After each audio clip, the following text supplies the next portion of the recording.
தமிழர் ஆட்சி பார்த்துட்டு இருக்க எல்லாருக்குமே வணக்கம். சீமான் அவர்களை எம்பியா எம்எல்ஏவா அப்படின்னு கேட்ட ஒரு நபர், அவர் யார் அப்படின்னு பார்த்தீங்கன்னா பாலாஜி அவர்கள். அவர் என்ன அமைச்சர் அப்படின்றது எனக்குமே தெரியல. யாராவது தெரிஞ்சா கண்டிப்பாக கமெண்ட் பாக்ஸில் சொல்லுங்க. அவர் என்ன அமைச்சர்ன்றதை தான் நான் தேடி தேடி பார்க்குறேன். அவர் என்ன அமைச்சர்னு எனக்கு தெரியல, அதனால நான் அதை சொல்லலை. அவர் சீமான் அவர்களை என்ன சொல்லியிருந்தார் அப்படின்னு பார்த்தீங்கன்னா, சீமான் அவர்கள் எம்பியா எம்எல்ஏவா யாரும் தெரியல அப்படின்னு சொல்லியிருந்தாரு.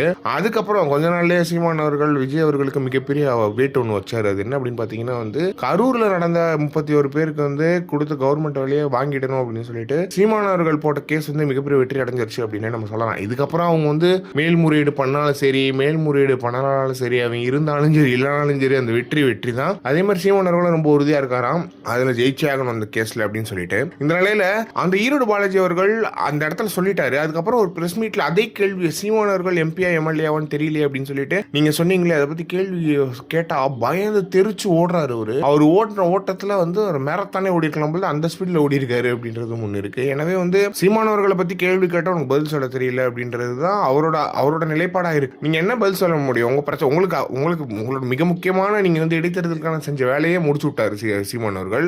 அதுலயே உங்களால ஒன்றும் பண்ண முடியல அப்படின்றது ஒண்ணு இருக்கு. எனவே இது முரட்டு சம்பவமா இருக்கு அப்படின்றதுல எந்த ஒரு மாற்றமே கிடையாது. எனவே அமைச்சர் பாலாஜி அவர்கள் ஓடினது ரொம்ப ரொம்ப மகிழ்ச்சியான விஷயமா இருக்கு.